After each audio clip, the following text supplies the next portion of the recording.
जब खुद जी। मुख्यमंत्री उसी ऐसी सर्विस से आते हो कि जो एक एक हाँ चीज जानती हो, मतलब उन्हें तो कोई कुछ हाँ सिखा भी नहीं सकता, बता भी नहीं सकता।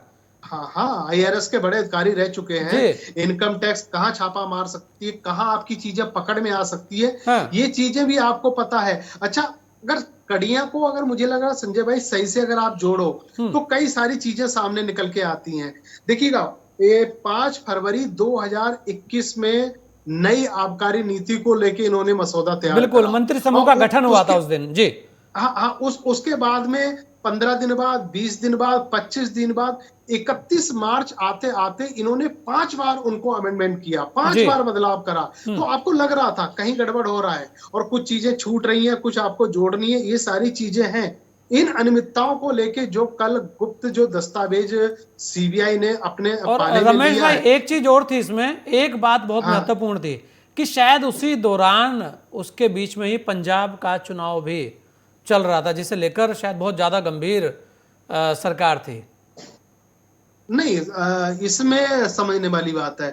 पंजाब चुनाव में आम आदमी पार्टी भी इन्वॉल्व थी, व्यस्त हाँ। थी, भारतीय जनता पार्टी भी व्यस्त थी और कांग्रेस सारी पार्टियां व्यस्त थी। हाँ।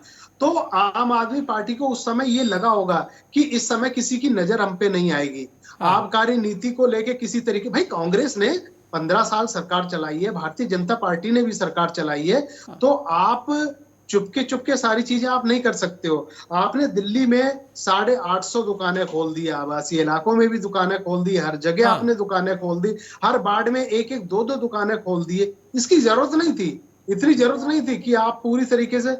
मुझे तो पूरे एक एपिसोड को देख के गांव के चुनाव जो अपने गांव में होते हैं, प्रधानी के, पंचायत के, वो चुनाव याद आ जाते हैं। क्योंकि वहां पे तो ये जो चुनाव होते हैं प्रधानी के, वो सारे दारू के ऊपर डिपेंड होते हैं, मदरा के ऊपर डिपेंड होते हैं। जितनी दारू पिला लो लोगों को, उतना ही वोट आप खरीद लो। तो मुझे लग रहा है केजरीवाल साहब को वो फॉर्मूला यहाँ पे इस्तेमाल कर रहे थे कि क्यों ना शराब की गंगा बहा दो, सबको मस्त कर दो, सबको मदहोश कर दो, कि उसके बाद में वोट लेने में कोई ज्यादा दिक्कत नहीं होगी। अगर ऐसी सोच है तो गलत है, ऐसा नहीं होना चाहिए।